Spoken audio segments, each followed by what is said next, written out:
Hey, Fat Bastard Hot Rod Garage. Oh, we all been sick. Mama D was sick for 10 days, laid up in bed. I had a cold, couldn't hardly talk or couldn't eat or anything like that, so we were all sick for a week.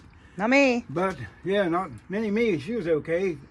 Slug, he was down pretty bad. He had as bad as Mama D, I believe, and I got healed up gradually and took care of her rest week. So anyways, we're waiting on parts. We left off on the Indy heads last time.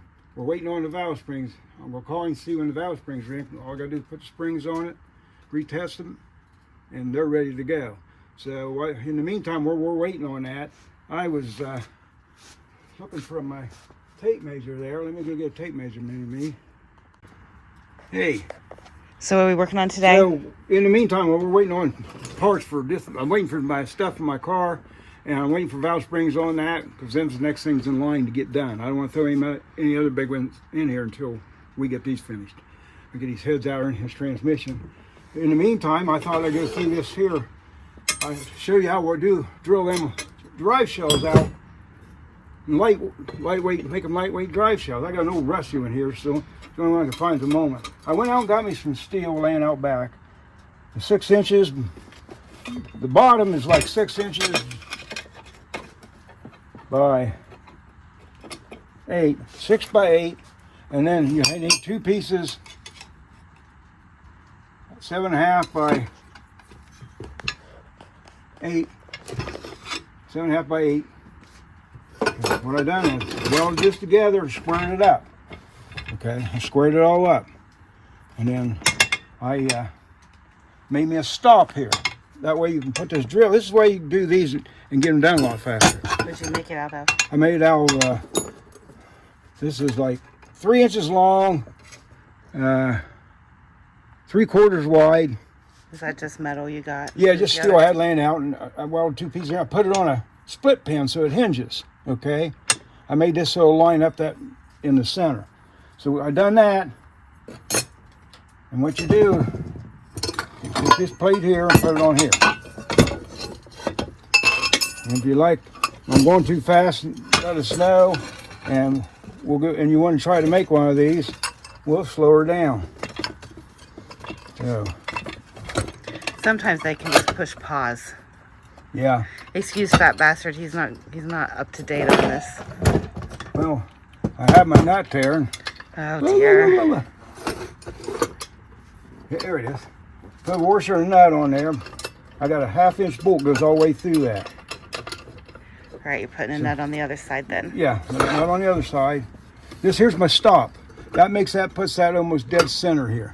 Did you just find a bracket that you had laying around for that? Yeah, I just bent it, made it here, and this stops at the same spot every time on the way around. So what I do before I tighten this up, I go around here and I make this from the edge of this to my alignment tool is go 5/8. It'd be 5/8 on each side, so it's directly in the center. So there's 5/8 between here and there. There and there. That puts this in the center. So what you do is tighten this down, and you can either do punch it for your hole, or you can take a drill down through there. Just start it. Take about a 1/4 inch drill, something like that. Just drill down through there, and what you want to do. You want to show again where it was at? Right here. That goes straight down. Everything puts this automatically in line. Okay. So once you do that, you can drill that. Because you're going to drill it out 2 inches. So this will just be your alignment holes right now. So once you get that one done, then you just move around to the next one. As you move around to the next one, you line it up too. And this, see how that hinges? That puts it in the center. 5/8 to here, 5/8 from there to here. That puts this in the center. So then you do them all the way around, get to 2 inch. Is what you want to do. And then once you do your 2 holes, then you can put it back up in and go around with your 2 inch. You can take this over on drill press. Matter of fact, that's what I do. If you got a drill press, go around drill press, and then when you back out off, you can take your 2 inch hole saw and all the way around. And the light is the dry shell. That's how you make them Swiss cheese dry shells. On the other part, and we'll have a part 2 on laying out the other part of the dry shell. That's the one that's laying like this. So you'll have, right here. Then say your 2-inch hole's here, then you're going to go right here. I got a tool I made that'll line it up here for you too. I'll show you how to use it, how to make it too. So it'll line this up between these two holes, center of these two holes. The tool lines you up right here, dead center, and you go all the way around 2-inch hole there, and that makes your lightweight drive shaft.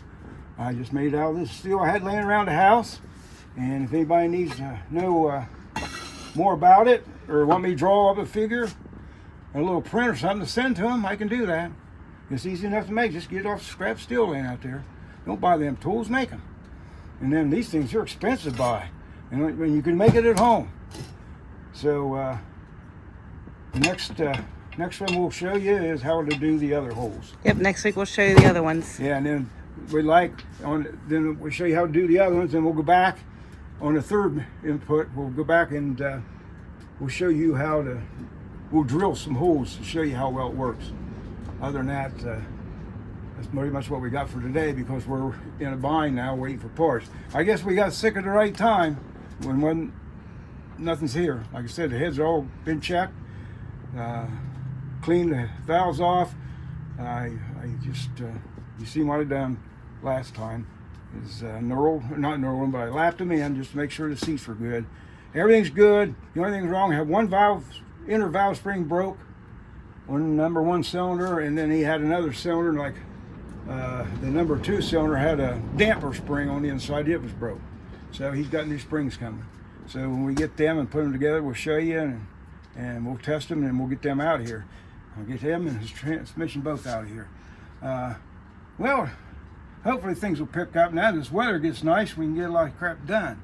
Get back out there on Slug's old Dodge truck, and I'll put my bait boot back together. Probably in April, probably late April, I'll be able to finish it. And then I'll order my side stripes and that for it. I'll decide which ones I'm going to put on it and that. But other than that, Do you guys have any ideas? Make some comments yeah, you in got the comment ideas. section. Like I said, it's kind of like a clone because it is an original Panther Pink car. It was a 383 2-barrel, and 383 2-barrel, and it's an SE version. Well,